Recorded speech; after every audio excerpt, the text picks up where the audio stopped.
Miqueias, capítulo 6, versículo 16. Diz assim: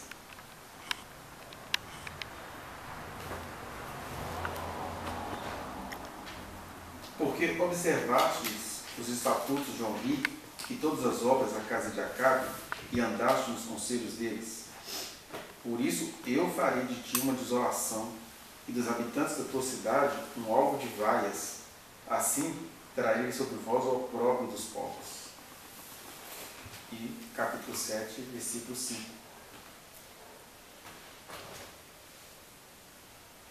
Não creiais no amigo, nem confieis no companheiro. Guarda a porta de tua boca aquela que reclina sobre o teu peito, porque o filho despreza o pai, a filha se levanta contra a mãe, a nora contra a sogra. Os inimigos do homem são os da sua própria casa. Eu, porém, olharei para o Senhor e esperarei no Deus da minha salvação. O meu Deus me livrará. Amém. Esse texto aberto é que o profeta Miqueias, que foi um profeta contemporâneo do profeta Isaías, porque diz no capítulo 1, no começo do livro, que ele profetizou durante os dias de Jotão, Acás e Ezequias, que foram 3 reis de Judá, que era o reino do sul de Israel. É importante a gente fazer essas localizações, né, da época, da data, da escrita, para a gente entender por que ele falou essas palavras estranhas aí. Então, ali para o século 8, indo para o século 7 a.C., quando lá na Grécia a gente tinha já os filósofos da física, os pré-socráticos,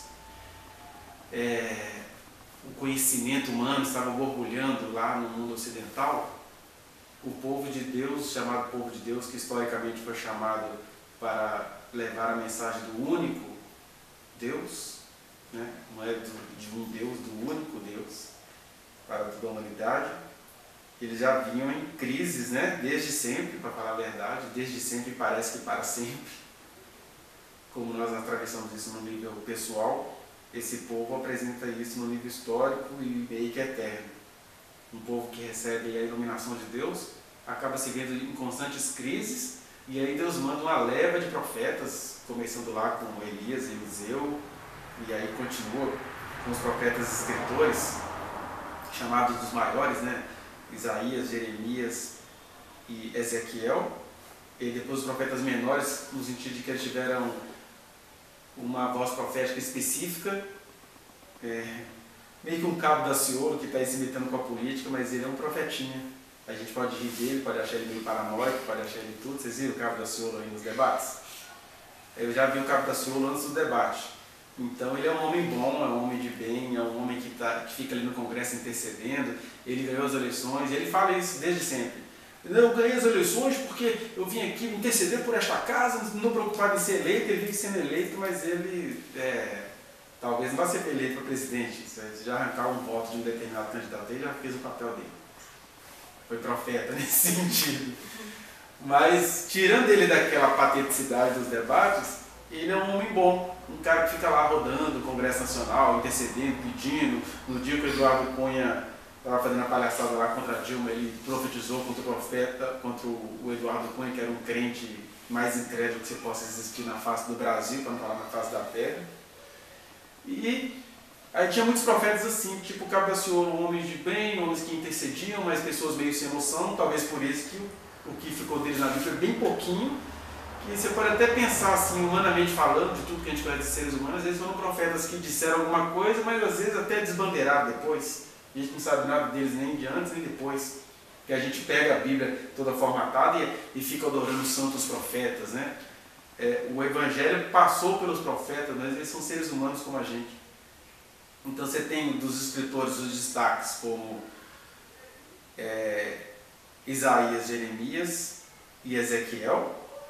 E você tem os menorzinhos como o Daniel, o Oséias, o Joel, o Amós, o Obadias, o Jonas, o Miqueias, o Naum, o Abacuque, o Sofonias, o Ageu, o Zacarias e o Malaquias, que escreveram pouca coisa porque eles foram personagens cirúrgicas. Chegaram lá para dizer alguma coisa e foram seguir o seu caminho. E cada um deles diz alguma coisa do que era, né? O Miqueias, por exemplo, ele era um morastita. que indica que ele veio lá de Moresete, Gate, que é um lugar meio arborizado, indo a uns 50 quilômetros a sudoeste de Jerusalém, para as bandas dos filisteus. Então ele dali daquela rocinha do matagal, saiu do mato para anunciar a verdade do Senhor. E a gente pergunta, por que Deus manda uma figura como Miqueias com o Isaías top, na mesma geração? Que a gente pergunta, né? Por que tinha... Na verdade, quando você vai pegando a linguagem de Miqueias, parece demais com a linguagem de Isaías, mas aí é que está. Tem uma diferença aguda entre esses dois profetas que é importante a gente pensar aqui como pessoas que se sentem anunciadoras do Evangelho. O Evangelho, ele é um pouco parecido com as ciências humanas, né? A maneira de você anunciá-lo, recebê-lo, difundi-lo, carrega muito da sua pessoalidade. Quando você vai lendo os 66 capítulos de Isaías, por exemplo, você vai vendo que Isaías resistiu, famoso que ele era, intelectual como ele era, e culto como ele era um culto poético. Ele resistiu falar, por exemplo, da queda de Jerusalém. Não tem uma profecia assim em Isaías sobre a queda de Jerusalém. Jeremias já tem. Mas o Isaías não, o Jeremias vem aí, sei lá, quase uns 100 anos depois, já no reinado de Zedequias, depois de Isaías e de Miqueias. Então, quando você vai lendo Isaías e lê o livro de Miqueias, você, entendi por que esse rapaz saiu do meio das árvores para falar com o povo. Porque em Miqueias é que você vai encontrar na contemporaneidade do profeta Isaías, que profetizava para a corte, Isaías profetizava para o PSDB, não quer dizer que ele era um tucano, mas ele profetizava para a nata da época, e o Miqueias já vem profetizando para um povão, e ele diz para esse povão, né, quando ele fala assim, que eu profetizei nos tempos de Jotão, Acás e Ezequias, Jotão, um rei próspero, o Acás já começa a escorregar, e Zedequias é um rei parecido com Davi, que só tinha uma prosperidade em relação à comunhão dele com Deus. Aí ele profetiza no tempo desses reis e vai dizer no livro dele que Jerusalém será transformada em ruínas. Se eu não me engano, é precisamente nesse capítulo que ele vai dizer isso, que Jerusalém vai ser transformada em ruínas. Isso, ó, capítulo 4, versículo 10, ele fala assim: sofre dores e esforça-te, ó filha de Sião, como a que está para dar à luz, porque agora sairás da cidade e habitarás no campo, e virás até Babilônia. Ali, porém, serás libertada. Ali te remerá o Senhor das mãos dos teus inimigos. Isaías não falou esse tipo de coisa de Israel, né? E é legal a gente ver esse tipo de profecia, porque eu lembro até um dia que Deus falou aqui com a Amanda, né? Eu não estou ligando para o estilo do que vai ser falado, em outras palavras ele disse. Porque ele está dizendo o seguinte, que a gente acaba reproduzindo o nosso jeito de ser ou o nosso desastre de ser. Por exemplo, eu sou um ser humano que não sou articulado. Acho que todo ano eu vivencio alguma coisa desse tipo na escola, por exemplo. Eu adoro conhecimento, eu adoro estudar. Quando eu estou à toa, estou estudando alguma coisa, né? Podem me acusar de ver no computador. Eu estou no computador pesquisando alguma coisa. Eu não tenho paciência para assistir série, para ficar distraindo. Alguma coisa que eu gosto de assistir é novela, por exemplo. Eu gosto de ver novela, porque no meu imaginário pessoal, eu atendo pessoas que vivem coisas tão reais e às vezes até tão comerciais como o estilo da novela, e a novela brasileira é a melhor do mundo, né? Não tem país do mundo que produza novela. E aqui eu não estou falando de Rede Globo, essas coisas, estou falando que a Rede Globo é uma empresa corrupta, pilantra, mas os seus atores e a sua produção literária é das melhores do planeta. Quer dizer, esse foi o estilo de coisa que eu desenvolvi e que você olha assim, gente, o brasileiro nem sabe assistir esse tipo de programa, né? Porque o brasileiro vê isso caindo no comércio com o qual a TV está anunciando. Se o brasileiro entendesse do ponto de vista do escritor, né? Tem ele lá os propósitos dele de divulgar alguma coisa, porque tem empresa patrocinadora, etc. Mas a mente do escritor é muito interessante. E até para aquela coisa não é nacionalista, mas é de autoestima. Eu acho que o brasileiro tem que descobrir aquilo que ele sabe produzir. E se tem uma coisa que o brasileiro sabe produzir é novela. Aí a gente vê seriado americano, séries americanas, que tem lá toda uma sabedoria de acordo com a ideia dela. Ou a gente na ciência vai lá para a Grécia. A gente não sai da Grécia na ciência. E como você poderia fazer o seguinte, traz isso para cá, quais são os nossos mitos? Né? É engraçado que quando eu estava vendo um protesto de alguém na internet, indignado, porque recebeu da filha uma bonequinha africana, que eu esqueci o nome dela. Baome? A Baome? Isso, mas eu não sei se é assim que pronuncia não. Mas é quando os escravos vinham, aí as mães, para tentar até esconder um pouco as crianças que estavam acontecendo com eles, faziam uma boneca de pano e tal. Aí a escola deu aquilo para os alunos, contou as histórias do aluno. Aí o cara apavorado, né? Vai variar, barba loura, cabelo louro, foi num congresso dizer que ele estava assim, não estava entendendo o que ele estava fazendo com o Brasil. Porque a filha dele ganhou essa boneca, que é um amuleto que esse escravo trouxe lá, que protegeu, e deram isso à minha filha. O que eu faço com isso? Quer dizer, ele é apavorado com uma coisa que faz parte da formação cultural do Brasil. Nem sabe. Mas possivelmente esse cara dá para a filha dele presentes de mitologia celta, de mitologia greco-romana. Os meninos ficam jogando RPG, que é a pura magia e mitologia misturada com questões egípcias, gregas e etc. Que os meninos decoram aquelas palavras todas carregadas. E o problema não é o menino fazer isso, o problema é a reação em relação à bonequinha de pano africana. Né? Ali é amuleto. O RPG do menino é jogo de inteligência.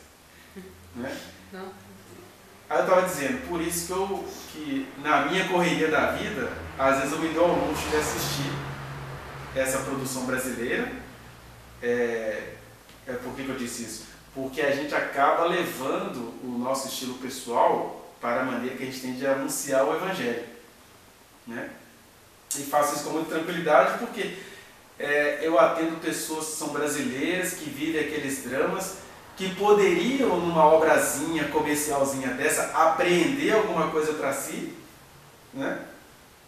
E fora que isso te dá um elemento para você fazer uma crítica honesta sobre o assunto. Você tem que sair lendo tudo que você puder. Aí eu estava falando que, por exemplo, eu sou um professor que gosto demais de estudar, preparo a minha aula, aí você está numa escola pública, em relação à qual os meninos reclamam, eles já têm uma autoestima duvidosa em relação à escola pública, porque é pública. Tem materiais na internet que falam da escola pública como se ela fosse uma zona de quinta categoria. Aí eles já vão para a escola com esse imaginário. Por outro lado, eles também não querem estudar. Por outro lado, eles são professores enrolados que, e aí não é o caso da escola que eu estudo, mas sempre tem um ou outro em todos os lugares, como tem essa sua colega de trabalho lá para avacalhar, toda escola tem aquele professor enrolado, mas que é carismático entre os alunos. Então, o cara não faz nada, mas está todo mundo feliz porque ganhou 19, 20, mesmo sabendo que ele não fez nada, e não gosta daquilo no interior, mas gostaram do ponto que ganharam. Aí está você que gosta de dar aula, mas você é o chato, porque você não é o cara que não dá aula e mais abraça e beija todo mundo. Né? Aliás, quando você tem um estilo pessoal de ser, sem você abraçar, acho que a Priscila me dá um abraço, velho. Às vezes as pessoas perguntam, porque eu sou uma pessoa que não sou de abraçar. Isso não quer dizer que sou um ser humano seco. Isso tem alguma formação na minha personalidade. Eu fui uma criança, um adolescente muito medroso em relação a determinadas situações, então eu sou meio neutro. Só que isso transparece dentro da minha prática profissional de professor, por exemplo, que você não é aquele cara que é coleguinha dos alunos. Só que você está ali com toda a sua honestidade, com todo o seu empenho. Né? Eu já tive professores dos mais rabugentos até os mais aplicados e respeitava a todos, mas você está numa geração que eles respeitam aquilo que lhes for conveniente. Aí você leva isso. Aí a gente vê isso, por exemplo, nos profetas bíblicos. Você tem o Isaías elegante. Vamos falar de um profeta da nossa nação vivinho, né? O nome dele, por acaso, é Caio Fábio. Se tem um profeta que é muito próximo ao que os bíblicos foram, é esse sujeito que tem até a cara de profeta. Aí ele desenvolveu o estilo dele, que quando ele não tinha Jesus, ele era um molecão das cortes riquinhas. Ele era um vagabundo no sentido dos trovadores portugueses, que só viviam de cantar cantigas românticas e ganhar dinheiro, né? E traçar a mulherada toda. Aí esse cara aceita Jesus, mas ele tem essa personalidade. Então onde ele chega, ele é carismático, todo mundo quer, mas quando você o exprime, assim, aperta na parede, ele tem um estilo que aparece na política. Qual é o estilo político dele, a opção política dele? Mesmo que ele pessoalmente tente não ser assim, ele acaba sendo na prática. É o cara que vai reproduzir o discurso político da elite, da classe dominante, né? É o cara que entende que o Lula tem que ficar preso, quando ele, como um pastor, poderia estar visitando o Lula na prisão, por exemplo. Essa é uma das 0,0001 crítica que eu faço em relação a ele, porque tirando essa bobeira política dele, ele é perfeito em relação ao que diz o Evangelho. Eu sinto toda vergonha de fazer qualquer menção em relação a ele, porque ele existe plenamente em relação ao Evangelho, coisa que ninguém aqui faz. Então ele pode fazer as cagadas políticas até com compreensão, porque ninguém aqui vive um vírus do Evangelho que aquele homem vive. E pagou caro na carne e conheceu o Evangelho as últimas consequências mesmo. Mas, eu estou dizendo, o profeta tem o seu estilo pessoal. E o dele é esse, de não estar nem aí para nada, e ao mesmo tempo, quando ele é apertado na política, ele reproduz o discurso da elite, assim, daquela elite que queria branquear o Brasil no começo do século passado, né? Aí você tem o Isaías todo culto, todo maravilhoso, e você tem o Miqueias que, seja por ele ser brucutu, ou seja por ele não estar nas elites, não está devendo muita coisa a ninguém, ele chega e diz, olha, Jerusalém vai ser pisada, Jerusalém vai deixar de existir, a profecia dele nem foi ouvida por causa disso. E esse estilo do Miqueias foi tão terrível, impactou tanto, que alguns anos depois o Jeremias, ele vai dizer isso, né? Já com Jerusalém toda arrebentada no reinado de Zedequias, aí Jeremias vai dizer, olha, Jerusalém vai ser pisada pelos gentios aqui, os lobos uivarão, isso aqui vai virar lugar de coruja. E aí, não vamos matar esse cara, porque como é que esse cara está dizendo que nós, o povo de Deus, para a honra e glória do Senhor Jesus Cristo, vamos ser exterminados? Morte nesse homem. Aí alguém fala para ele, gente, vocês não vão matar esse homem, não. Esse homem estiver falando a verdade. Ele pode estar falando a verdade que você não está a fim de ouvir, mas ele não está falando por autoridade, ele só está transmitindo uma mensagem que ele recebeu. Aí, em Jeremias, no capítulo 26, eles vão fazer menção ao Miqueias. Vocês se lembram de Miqueias, o Morastita? Que ele falou que Jerusalém virá ruína, e ele não foi morto por causa disso. Por que vocês estão agora querendo matar esse homem? Aí, quando alguém falou isso, aí o pessoal desistiu de matar Jeremias. Ou seja, o Miqueias, o jeitão brucutu do Miqueias, digamos assim, acabou salvando a vida de Jeremias lá na frente. Isso tudo para a gente dizer o seguinte, que quando Deus nos chama para ser pregador da sua palavra, profeta da sua palavra, Ele nos transforma, mas ele não tira de nós a humanidade, né? Então você vai ser o que você é com as suas inseguranças, ou em função das suas inseguranças, né? Você vai ter facilidade com algumas coisas exatamente naquilo que você menos leva jeito fora da sua atuação, né? Tenho certeza absoluta que você não pediu esse cargo que te ofereceram, porque talvez você como ser humano não procuraria isso, né? Então por isso você é digna desse cargo, porque você não estava procurando. Aliás, a gente vive num mundo muito estrategista, né? Você tem que fazer MBA, você tem que se preparar. Tem. Eu só não gosto desse discurso que fica deixando o jovem desesperado, né? Meu filho, cada ano é uma coisa, faça isso, faça aquilo. Eu acho até que quem não tem a iluminação do Evangelho, acho que tem que ir por esse caminho da desesperança. Quando a desesperança vira esperança, e a esperança vai virando MBL. Mamãe falei. Eu ri até ontem porque já fiquei sabendo que os movimentos apartidários lançaram 2 candidatos pelo DEM. Não é de demônio não, é quase de democratas. Aí tá lá o Duval e o Kim Kataguiri, que estavam num movimento apartidário que só queriam salvar o Brasil. Um sai candidato a deputado estadual e o outro sai deputado federal. Mas isso é onde as coisas, ou a luz do Evangelho não chegou. Você faz a sua crítica política em relação a isso, eu já fiz logo minha postagem debochada na rede, mas são dois seres humanos que se um dia a gente se encontrar é Jesus. Né? Agora, eu estou dizendo aqui para pessoas que, se não têm, deveriam ter um relacionamento com Deus. Aí ninguém precisaria andar ansioso, e aqui não sou eu falando, nem eu colocando ninguém como exclusivo, não. Jesus disse isso sem ditatorialismo, ele disse, olha,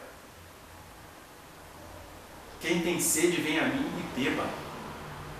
Aí o apóstolo dele lá na frente vai dizer, lancem sobre ele toda a vossa ansiedade. Aí Jesus também disse, não andem ansiosos por coisa alguma. O que é andar ansioso? É ficar fazendo movimento, é fazer um monte de coisa, é tomar medidas estrategistas porque você precisa garantir o seu. Não andeis ansiosos por coisa alguma. Porque existem determinações na vida. E o que tem de ser é Jesus eclesiástico. Que sentido você vai poder apresentar a sua vida com essa ansiedade toda? E aqui eu estou falando de ansiedade em relação à existência, estou falando de ansiedade, quadro psicológico e psiquiátrico. Tem gente que não é ansiosa em relação ao futuro, mas é ansiosa em relação aos momentos. Que você pode, metade disso, resolver na presença do Senhor, e a outra metade fala assim, Senhor, vem comigo no consultório. Porque a ansiedade está apontando para alguma coisa da sua formação. Né? Mas a gente vive nesse mundo de eficiências mil, e aí Jesus, nesse sentido, ele falou, não andem ansiosos por coisa alguma.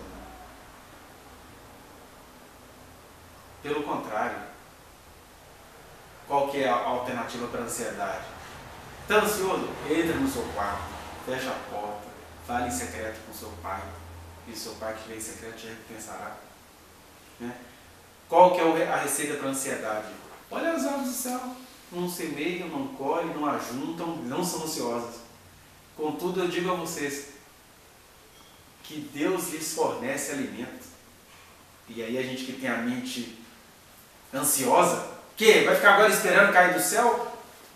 Mas o grande convite ridículo de Jesus é esse. Esperem cair do céu, porque vocês não vão ser um bando de à toa, não. É porque eu quero dar tempo para vocês fazerem outras coisas. Quem fica se acabando nesses eficientismos, não vive. Agora, quem olha as aves dos céus e o livro dos campos, descobre que vai ter tempo para produzir o que realmente tem que ser produzido. Então não tem nada de à toa aí. Isso é você olhando o que Jesus falou com o seu preconceito. Quando Jesus fala que é para a gente olhar as aves dos céus, dizendo, aprendam com elas trabalham. Elas não percebem não, mas trabalham. Vocês fazem os bichinhos de ornamento. É o cachorrinho que eu tenho para mostrar? Não, ele trabalha, é caçador, ele fareja, ele vai marcar o pescoço dele na carniça, você vai ter que negociar com isso. Faz isso tudo por instinto, vocês não têm instinto, vocês são segundo o Espírito. O instinto de vocês é andar conforme a minha paz, andar conforme o meu amor. Aí é nessa paz que aparece um brucutu e diz essas coisas aqui que a gente não gosta de ouvir. Miqueias 4,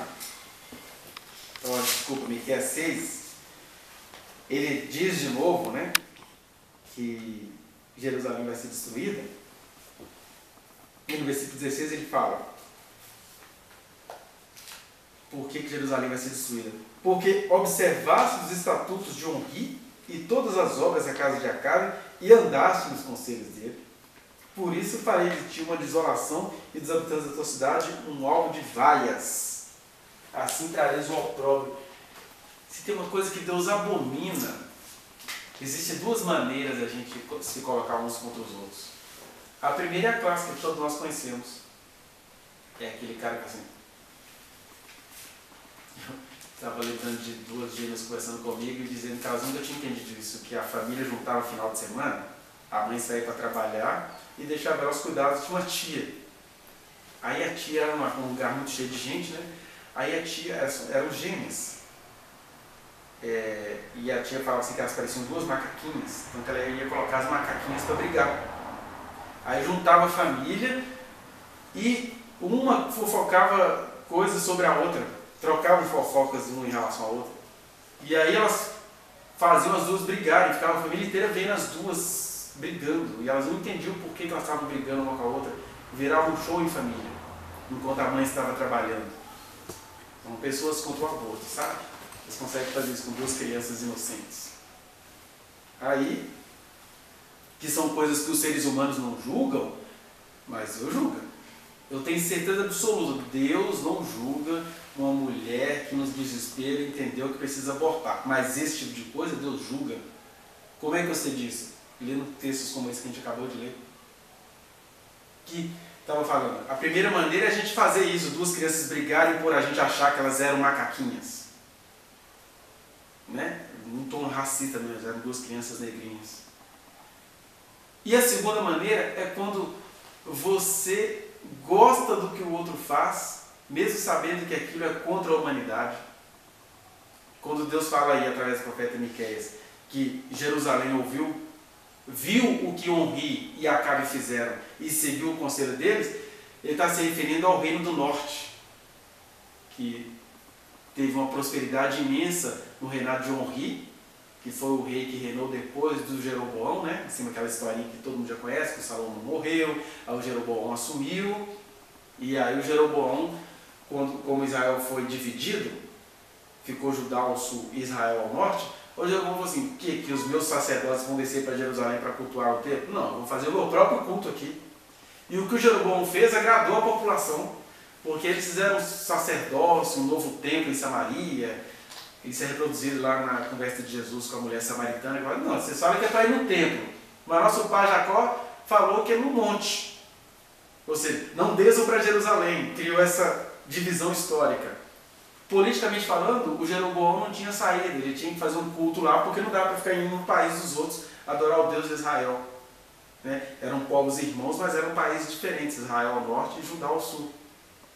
E isso ficou tão legal que o povo gostou e houve uma prosperidade nos dias de Jeroboão. Aí vem o rei Onri, e Israel prosperaço. Aí vem o rei Acabe, que era um homem meio assim, um homem bondoso, como o provável substituto do Lula, o Fernando Haddad, um inteligente, bondoso, legal, não rebate com ninguém, mas tinha uma mulher megera chamada Jezabel.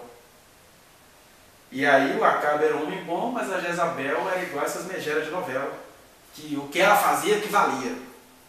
Né? A história de Jezabel é tão mais interessante do que aquela que a religião nos legou. A religião pega toda uma história de Jezabel e resume nos dias da morte dela, no dia da morte dela. Que o Jeú chegou, e aí ela falou, quem chegou aí? Chegou o Jeú. Aí ela foi, se pintou, ou seja, ela está dizendo o seguinte, ela fez o que qualquer pessoa aqui faria. Eu estou de pijama, alguém chegou no portão, vou trocar de roupa. Aí a religião entende que Jezabel morreu porque ela era vaidosa, pintou os olhos e consertou o cabelo. Eu cresci ouvindo isso na igreja evangélica Assembleia de Deus. A Jezabel. O espírito de Jezabel é passar maquiagem no rosto. Por isso que é bom ler Bíblia, porque você vai ler, não tem nada a ver com o que esses caras estavam falando.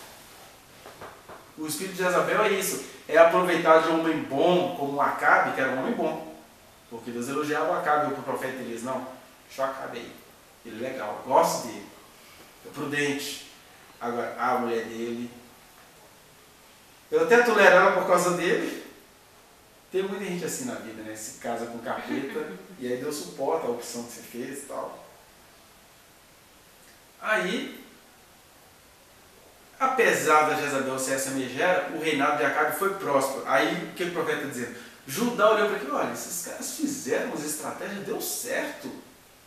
Vamos copiá-los. Aí foi quando Judá virou a abominação que eles viraram. A ponto de, em Jerusalém, no templo, eles colocarem, fazer o templo virar uma zona, né? Um programa religioso no templo de Israel. No caso, no templo de Jerusalém. Né? Aí eu estava dizendo, a primeira maneira então de a gente ser colocado uns contra os outros é essa coisa que todo mundo conhece, injúria, calúnia, difamação. Mas a segunda maneira de um se colocar contra o outro é quando você se ajunta contra o outro naquilo que vai ser contra todo mundo. Então Judá olhou e falou assim, o Onri e Acabe fizeram isso, vamos lá deles. Não, nós não vim questionar, isso dá certo. Eles ganharam fazendo isso, ficou próspero fazendo isso. Aí Deus abomina esse tipo de opção, que é algo que a gente faz até hoje.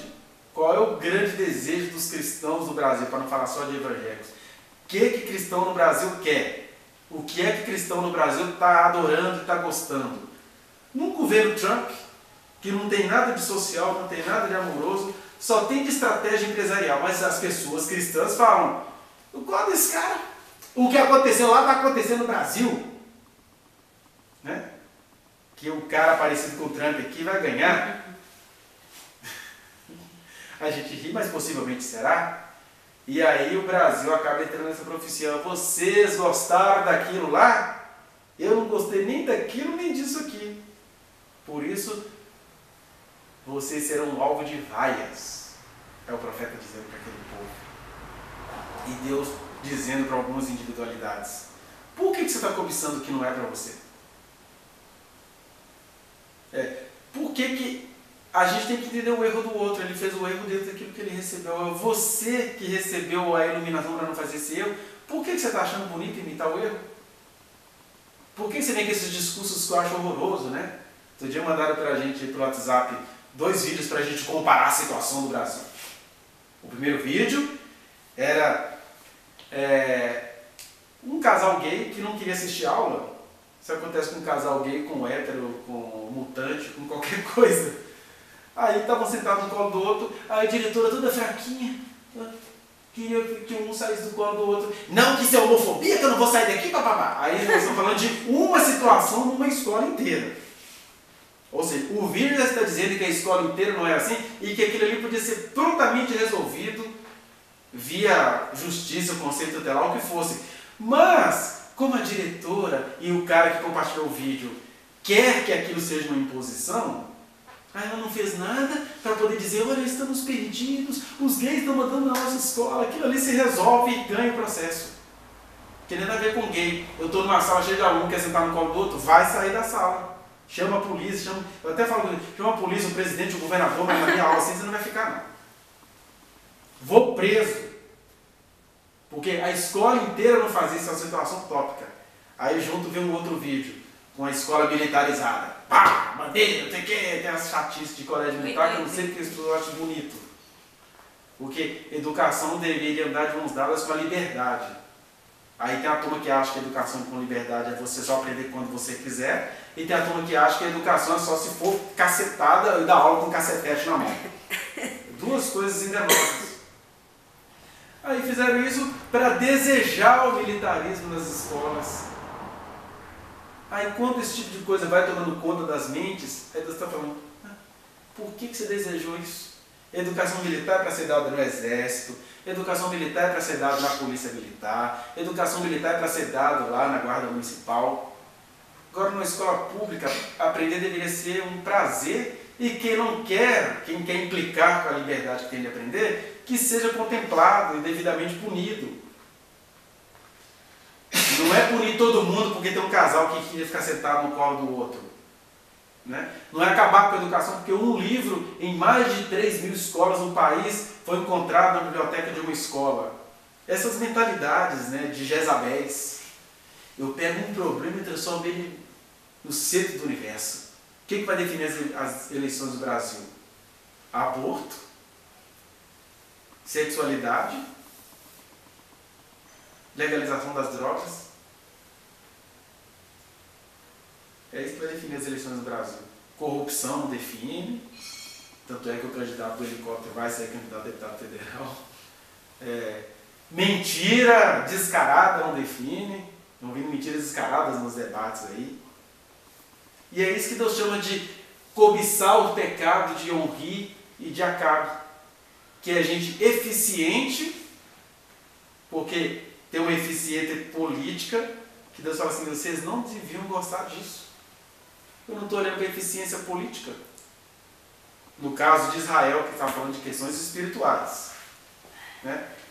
Ou seja, quem anda com Deus deveria aplaudir Acabe e Onri da eficiência política deles, mas não copiá-los na sua intimidade. É disso que o texto está falando. Então, eficiência política para ser aplaudida. Agora, vida com Deus não é eficiência política. Vida com Deus não é acúmulo de diplomas. Vida com Deus tem que tomar cuidado. Aí é quando o profeta Brucutu piora a profecia dele e fala assim, A gente pega esses textos isolados e vira uma tragédia, né? Imagina você tirar, vou tirar uma meditação para ele. Aí sai. Não creiais no amigo, nem confia. Viu, minha filha? Esses amigos seus aí, ó. Confia, tá na palavra do Senhor. É o que a gente faz. Que a gente é letrístico, como Acabe, como Ri, como Bobó. Né? Mas aqui está falando de outra coisa. Ó. Não creias no amigo, nem confies no companheiro. Guarda a porta da tua boca, aquela que você não confia nem na sua mulher. Cuidado com o que você está falando, até para a mulher que dorme perto de você. Olha, gente, a coisa está tão feia que a gente nunca vai ter certeza sobre aquilo que estão percebendo da gente. É isso que o texto está falando. Quando você começa a endeusar a eficiência de um povo que me largou há muito tempo, você vai se tornando um ser desconfiado. E aí ele usa um trecho que Jesus vai usar lá na frente de maneira às avessas. Ele fala, o filho despreza o pai, a filha se levanta contra a mãe, a nora contra a sogra, os inimigos do homem são os da sua própria casa. Eu, porém, olharei para o Senhor. Que também há duas maneiras de fazer isso. A primeira é essa, direta, que um povo preocupado com a eficiência, você tem, como é que é o nome da menina lá? A Richthofen? Suzana. Inesquecível. Suzana Richthofen. Que é o quê? Herdou uma riqueza de um pai que era engenheiro, se eu não me engano, e uma mãe que era médica. É que o irmão dela ficou tá meio... A primeira médica psiquiatra, olha que doido. ironia da vida. O irmão dela tá bem doido, drogado. Tô drogado. Né? Lá na Cracolândia. Aí ela, sabendo que ela tem, se junta lá com o colega e namorado e mata os pais para herdar a fortuna. Aí Jesus está dizendo, quando você fica muito eficiente, aí o jeito de você escapar é desconfiando uns dos outros. Estava ouvindo agora uma notícia aí hoje à tarde que mataram uma enteada para pegar a fortuna que ela ia herdar lá do seguro, né? É esse tipo de cultura que a gente tem. Não, o importante foi a eficiência, estava tudo na legalidade. Pode negar? Como que você prova que eu matei essa pessoa? Eu tenho direito a esse seguro, e aí, o que você vai fazer? Tem uns que ficam mais loucos ainda, teve um em 1997, que ele cerrou o próprio braço para pegar o seguro. Aí porque tem um que cerrou o braço, o outro acha que o outro cerrou o dedo para se aposentar. Como se a gente se aposentasse cerrando um dedo, né? Tem que ser muito idiota para acreditar nessas mentiras. Aí você tem essa maneira direta de ser inimigo dos da sua própria casa. Mas a gente vive num mundo tão eficientista que se eu tenho um seguro eu não vou contar para ninguém não. Tem que contar para alguém em off, assim, ó, caso eu morra é isso aí, mas não vou contar para quem é de direito não. Porque a tentação da eficiência e a falta de amor que Jesus mesmo disse, o amor se esfriará de quase todos, não. Eu até enquanto a vida do meu pai, eu vou herdar o que é dele. Né? Se lá na época de Jesus já tinha o filho pródigo, pai, passa a fortuna logo aí, só. Agiliza aí, velho. E aí o pai bonzinho, a gente passou para ele. Que Deus é assim com a gente. Só que o fato de Deus ser assim, não tira da existência a gravidade daquilo que ela nos cobra. Porque a vida cobrou do filho pródigo, né? Então, se tem essa maneira direta dos íntimos de um homem ser contra os da sua própria casa, Jesus chega lá em Mateus, se eu não me engano, em Mateus 7, do 34 ao 39, e dá outra lista. Fala, olha, não penseis que vim trazer paz à guerra, ou paz à terra. Eu não vim trazer paz. Ele está falando no estilo profético. É claro que ele veio trazer paz, ele é o príncipe da paz. O problema é o príncipe da paz vir no planeta onde o amor nunca esteve em alta. A disputa está em alta. Né? E quando isso tudo toma conta da religião, como desde sempre foi, a religião é cruel desde sempre. A religião matou Jesus. A religião massacrou milhares de pessoas em toda a Idade Média. A religião no Brasil quer eleger um sujeito mau caráter. Porque o cúmulo do mau caratismo dele é ele nem ter conhecimento para não se sentir culpado. Que já mostra alguma coisa inconsciente desse ser. Eu não sei de nada, nunca escravizei ninguém, nunca fiz nada demais, porque ele nem vai pesquisar que é para ele não se sentir culpado. E aí depois dessa frase eu fiquei meio chocado com essa frase pesada. Eu fui pesquisar na internet o que tem de vídeo na internet, todos feitos por pessoas brancas menos um, que é o vereador lá de São Paulo, tentando argumentar como que a culpa da escravidão no Brasil é apenas dos africanos mesmo. Eles entregavam, eles, né? Um tanto de vídeo assim, e é tudo escritor. Eu não, queria ver vídeo de historiador. Escritor, qualquer pessoa hoje em dia sai por aí falando que é escritor e que a culpa da escravidão foi dos negros. Claro que eu estou falando isso aqui, ironizando, que os dados históricos mostram exatamente o contrário, né? Mas você vê uma cultura cristã, fala, nossa, ainda bem que tem vídeo provando isso. Tá vendo que ele estava certo quando falou que os portugueses nunca foram na África? Ele entende até de história, não entende de nada. Mas engraçado é gente que se converteu ao amor de Deus, se converteu à graça do Senhor, apoiar isso. E gente, eu não consigo escapar desse tipo de coisa, porque a gente está falando de profeta. O texto bíblico está falando dessa situação, de um povo que se chama povo de Deus, mas vai se pervertendo e vai gostando da perversão e usa como modelo Henri e Acabe. Dois homens até gente boa. Um estrategista político e o outro dominado pela megera. E nós, dominados pelo feitiço cultural da eficiência. Né? Aí, Jesus chega para esse povo, que já nos dias dele existiu, mais conhecido pela classe sacerdotal e política dos saduceus, chega para ele e fala, olha, não penseis que vim trazer paz à guerra. Ó, não penseis que vim trazer paz à terra, porque terra e guerra não estão muito distantes, né? Mas vim trazer espada. Mas como assim que Jesus vai trazer espada? Porque você falar do amor de Deus nessa situação, você é morto. Você já vira defensor de bandido na mesma hora, né? Já é apoiador de estuprador. Se você tenta compreender uma situação. Já é corrupto, porque você quis fazer uma leitura mais ponderada da situação. Quis bancar o cara lá em Jeremias 26. Que fala, pera aí gente, vou matar Jeremias não.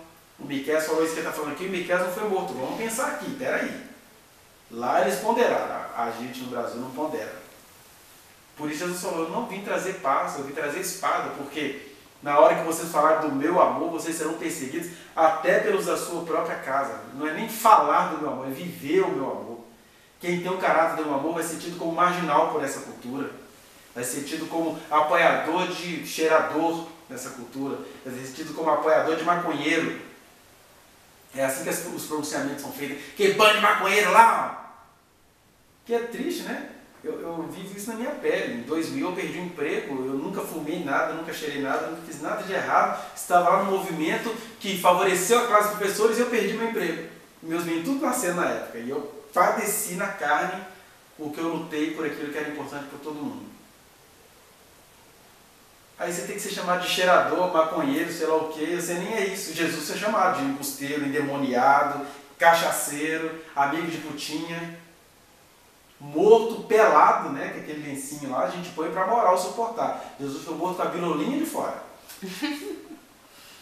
Jesus tem que dobrar para não ver a bilola do santo.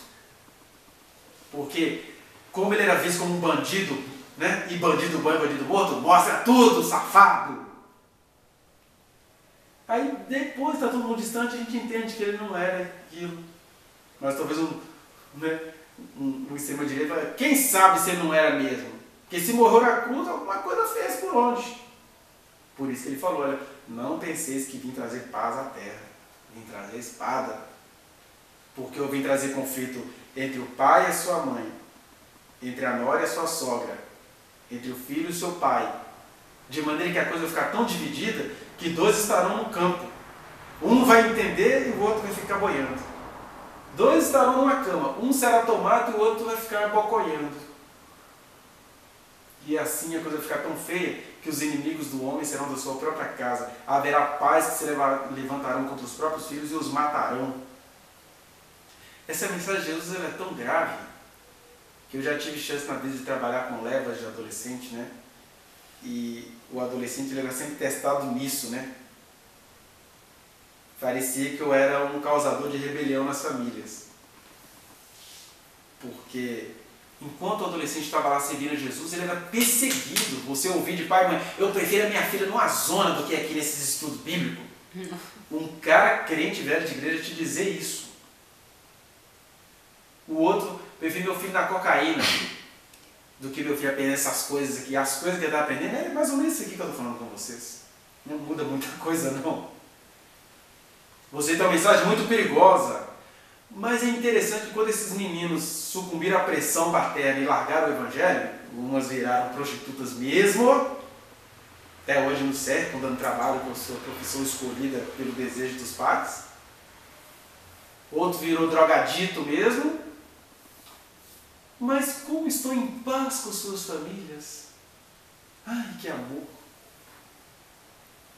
É isso que Jesus falou, a coisa é tão séria que vai até ficar parecendo mesmo que eu sou o ser da discórdia. Porque você vai ter paz com seus parentes às custas da minha graça sobre você. É só largar a graça que você vai ter paz com todo mundo. Só largar a graça que todo mundo vai te contemplar. Mas se você abraçar a graça, você vai ser rejeitada. Por isso que ele fala, os inimigos do homem serão da sua própria casa. Ele fala, mas não se importem.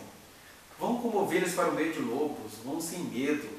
Não caçem confusão, mas também não tenha medo da confusão quando ela chegar. Responda à confusão. Fique na sua, mas quando você for procurar, responda como quem tem resposta. Faça como eu fiz, mestre. Sabendo que és um homem bom e que não há outra sabedoria, se chega puxando o saco, né? Com que autoridade faz essas coisas? Eu vou dizer com que autoridade eu faço essas coisas. Se vocês me responderem com que autoridade João batizava. Se era de Deus ou dos homens. Isso aí.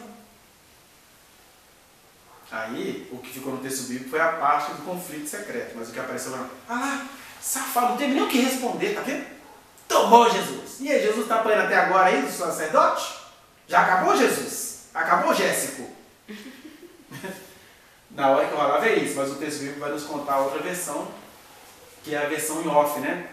Olha, se a gente falar que o batismo de João era dos homens, o povo vai matar a gente, porque o povo sabe que João é profeta de Deus. Se a gente falar que o batismo de João era de Deus, Jesus vai perguntar para a gente, por que vocês prenderam ele então, se ele era de Deus? Então, Jesus, não temos resposta. Jesus, beleza, também não tem resposta. Ou seja, não corra atrás de problemas, mas não correr atrás de problemas não quer dizer ser covarde. Quando for procurado, responda. E quando for procurado, responda o que é possível responder. E quando responder, não faça isso se tornar doutrina, que é o que a gente faz com as palavras de Jesus. Jesus falou que o que casa com a divorciada comete adultério. Não, ele não falou isso não. Ele falou isso para aquele público que o perguntou de maneira sacana.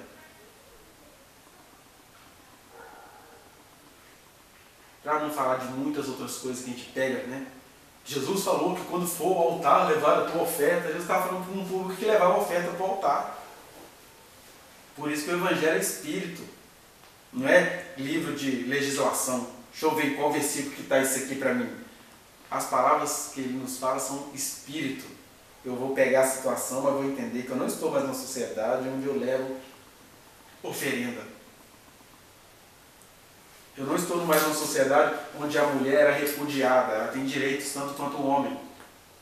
Eu não estou mais numa sociedade onde a pena máxima é a pena de morte. Isso tem que ser negociado pela sociedade. Agora, no meio disso tudo, eu estou numa sociedade onde, seja que sociedade for, é possível amar.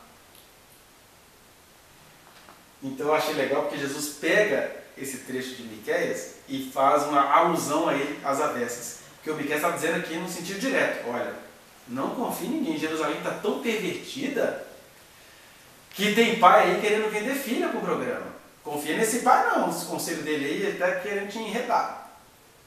Aí Jesus já chega no outro lado, 700 anos depois, e fala a mesma frase do Miqueias, os inimigos do homem serão da sua própria casa, ou seja, tudo na vida, inclusive você, vai ser o seu próprio empecilho para viver todo o meu amor derramado em você.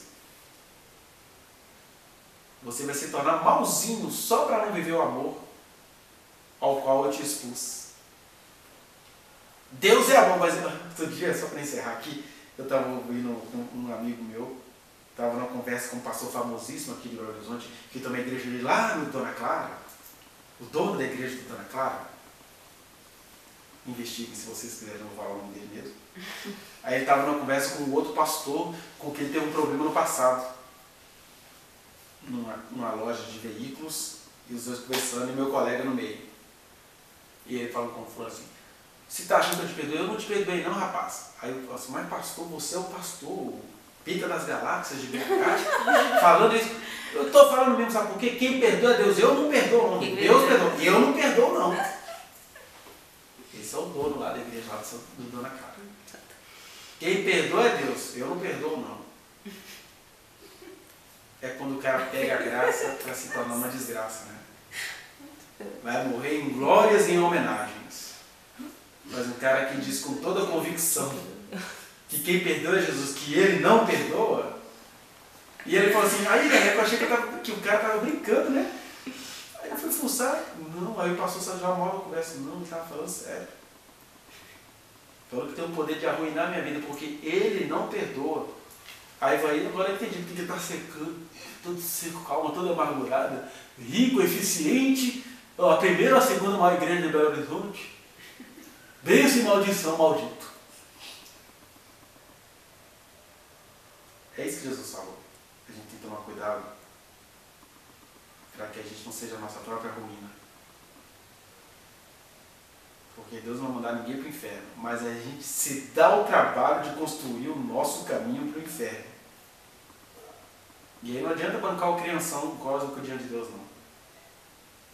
Ele faz de tudo para a gente não ir. Mas se você constrói esse caminho, até com brincadeiras, né? Um inferno mais gostoso do que o céu, estou aguardando o capeta lá para uma balada,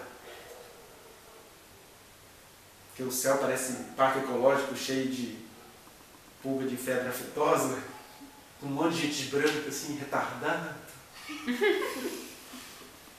Ou então, quando manda aquele céu de testemunho de Jeová, aquela menina loura segurando um goleirão com a juba, panguando. Aí a gente usa isso. Aí Jesus fala, tá vendo? É isso que eu abomino. Você sabe que o céu não é assim. Aliás, você pode não saber o que é o céu, mas você sabe que é assim, ele não é.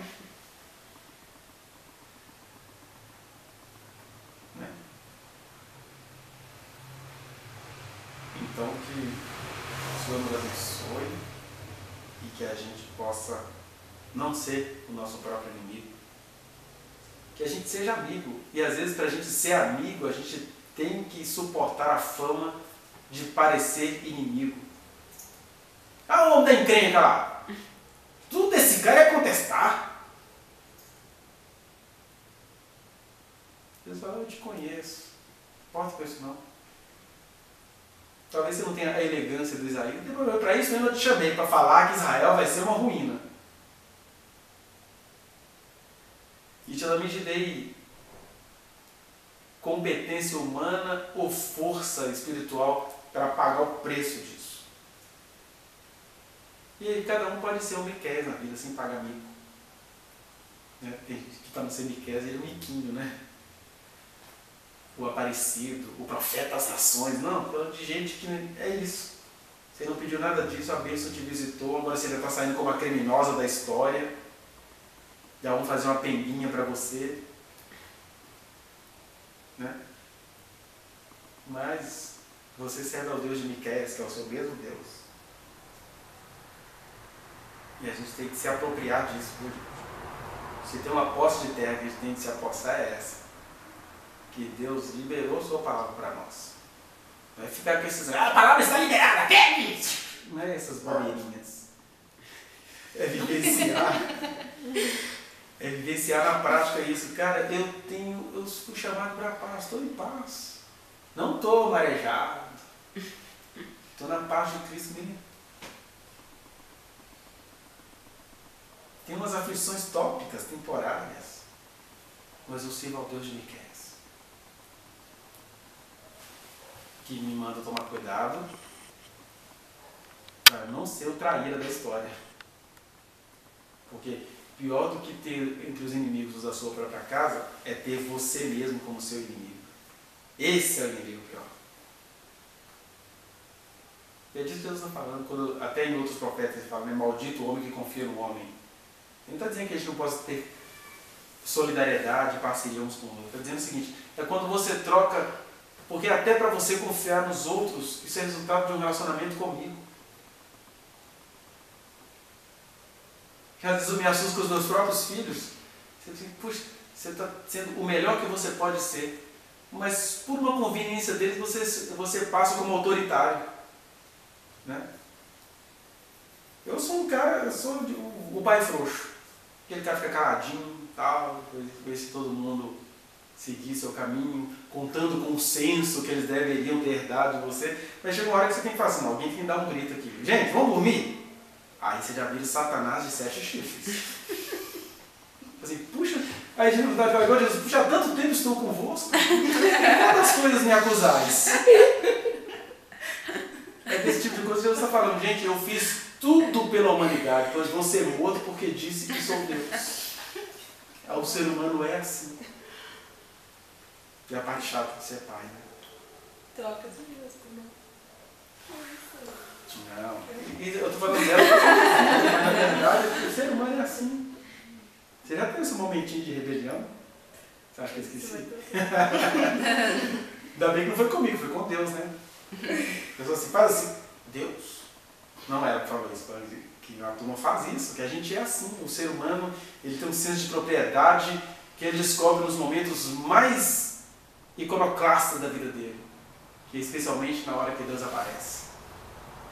Deus, quem garante que foi Deus que apareceu? Você não acha que Deus está falando muito, não? Aí você já fica todo desconfiado, quando no dia a dia você é um pampazão. Né? Tá igual a colega de trabalho esse final de semana. Que é tudo missa, tudo quietinho, mas na hora que vai intervir, ofendeu todo mundo. O que essa mulher está falando? Não faz nada que presta no dia a dia, não vai ofender gente que não sabe de nada. Coisa feia. A gente é assim. Uma colega de trabalho, um pai numa reunião foi fazer uma reclamação que eu até achei justa, ela podia ser carinhosa com ele, olha, eu fui lá e falei para ele depois, eu entendi de onde o senhor está reclamando. Mas aqui nessa escola é assim, podia ser carinhosa.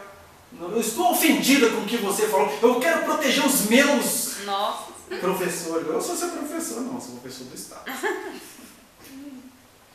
Mas é isso que eu estou falando, a gente é assim, né? Aí eu citei meus filhos aqui como exemplo, porque são os meus filhos, mas nós somos assim. Mas felizes são aqueles que se enxergam. Né? Eu não sou perfeito, não, mas eu falo, oh meu Deus, vacilei aqui. Ferrou. Já reconhecer na hora vai te tirando desse risco de se tornar esse serzinho ridículozinho que fica vomitando nos outros e nunca se enxergando. É reconhecer o Senhor na hora. Ó, foi mal. Mas é isso. Deus nos abençoe. Na verdade, eu nem sei do que a gente está falando aqui. Mensagem encadeada, princípio, meio e fim, redação do Enem, não é isso. Eu só quis dizer algumas verdades em cima do que o Miqueias estava falando. O que o Miqueias estava falando? Um povo que gostou da prosperidade do outro e que fez disso o seu modelo de vida. E acabou se transformando num povo de completa desconfiança em relação ao próprio Deus, e que é isso que a gente não precisa se transformar. É nisso que a gente não precisa se transformar. Amém?